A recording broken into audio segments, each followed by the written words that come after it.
Paying too much for your products hurts your business. It reduces your profit on every single sale. Good price negotiation is a skill that every business owner must learn, you know? It is not about fighting with your suppliers. It is about working together to find a price that is fair for both sides. When you negotiate well, you can lower your costs. This allows you to offer better prices to your own customers, or invest more money back into your business.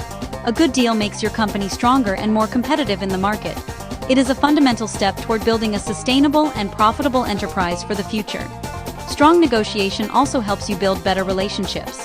When suppliers see that you are prepared and fair, they respect you more. This can lead to better service and higher quality products. They might offer you better payment terms or prioritize your orders when they are busy. This is especially true when you are sourcing products from other countries, like China. In many cultures, a good business relationship is just as important as the price itself. The most important part of any negotiation happens before you even speak to the supplier. You must do your homework. This means you need to research the market to understand the fair price for your product. You should not go into a conversation without knowing what you should be paying. Look for other suppliers who make similar items. Ask them for quotes so you can compare prices. This research gives you a powerful starting point. It shows the supplier that you are a serious and informed buyer. They will know they cannot give you an unfairly high price. Knowing the market price is your first step. You also need to understand the costs of the raw materials used to make your product. For example, if you are buying metal parts, check the current price of steel. Check the current price of aluminum. If those prices have gone down recently, you have a good reason to ask for a lower price. This information acts as evidence to support your position. It moves the conversation from opinions to facts. Suppliers are business people. They respect data. Having this knowledge helps you build a logical case for the price you want to achieve in your negotiation. An example is simple. Imagine you want to buy 5,000 custom-printed t-shirts. One supplier quotes you $7 per shirt. Before you reply, you do your homework. You contact 3 other suppliers and get quotes ranging from $5.50 to $6.25. You also check bulk cotton. It's stable. Now you can go back with confidence and ask if they can match a price closer to $6 to be more competitive. Before you start negotiating, you must know your own numbers. This is rule number 2. You need to set a clear budget. Decide on your ideal target price, which is the price you would love to pay. Then, decide on your maximum price, which is the highest price you can possibly accept before you have to walk away. This maximum price is your limit. It is very important to stick to this limit. Never agree to a price that will cause your business to lose money or have no profit margin. Knowing your limits keeps you from making an emotional decision that you will regret later. For example, let's say you plan to sell a product for $20. After calculating marketing, shipping, and other expenses, you realize you must buy the product for no more than $8 to make a healthy profit. Your target might be $7, but your absolute maximum is $8. If a supplier insists on $8.50, you must be prepared to thank them for their time and look for another option. This discipline is critical. It protects your business and ensures that every deal you make is a profitable one. Without these firm limits, it is easy to get carried away in the moment. Rule number 3 is to use data to support your offer. Facts are your best friend in a negotiation.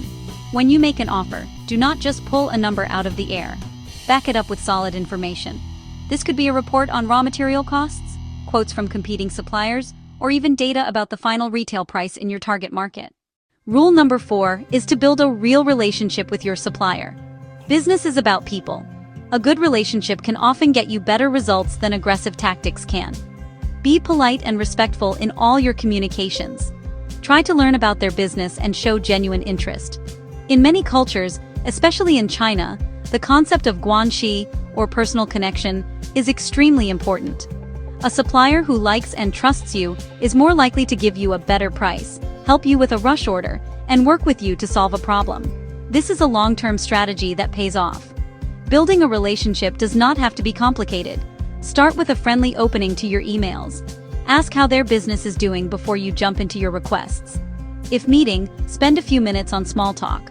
For example, I saw on your website that you just celebrated your company's 10-year anniversary. Congratulations. This shows you see them as more than just a provider of goods. It helps build a foundation of mutual respect and goodwill that can be very valuable. Rule number 5 is to use your leverage, but always be fair. Leverage is the advantage you have: order size, loyalty, or your ability to pay quickly. Rule number 6 is one of the most powerful yet simple rules: listen more than you speak. Many people think negotiation is all about talking and making demands. The opposite is true. The best negotiators are the best listeners.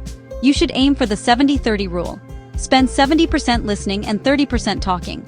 When you listen carefully, you learn what is important to the supplier, their biggest challenges, their cost structures, or their production constraints.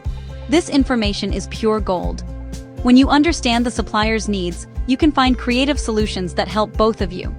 For example, if labor costs are high in peak season, offer to place your order in their slower season, or agree to a longer production time for a lower price.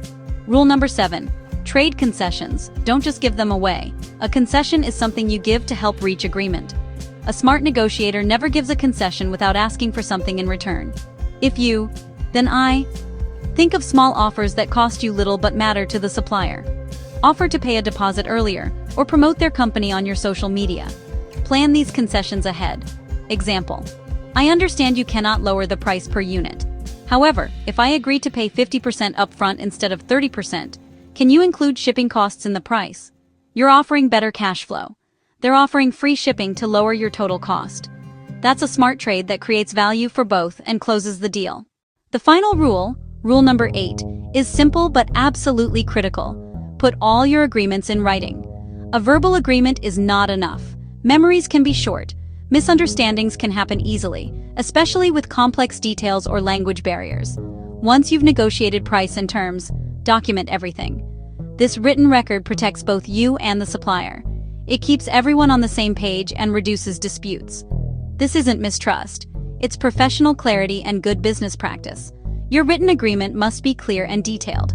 Exact product specifications, agreed quality standards, payment schedule, 30% deposit, 70% before shipment, production lead time, shipping terms like FOB or EXW, and penalties for late delivery or failing quality standards. The more details, the fewer problems later. For international trade, especially with Chinese suppliers, use a bilingual contract, English and Chinese. Call it a purchase agreement or pro forma invoice. Get it signed by both parties. Do not start production or send any payment until you have this signed document. This is your safety net. After a phone call agreeing $10 per unit for 2,000 units, send an email. This email is to confirm our agreement. The price is $10 per unit for 2,000 units, lead time 30 days, payment terms, 30% deposit, 70% before shipping. Please reply to confirm. Then issue a formal purchase order for signature. Do you have any questions about the import process? Visit our website YanSourcing.com or send us an email at info@yansourcing.com. I'd love to help.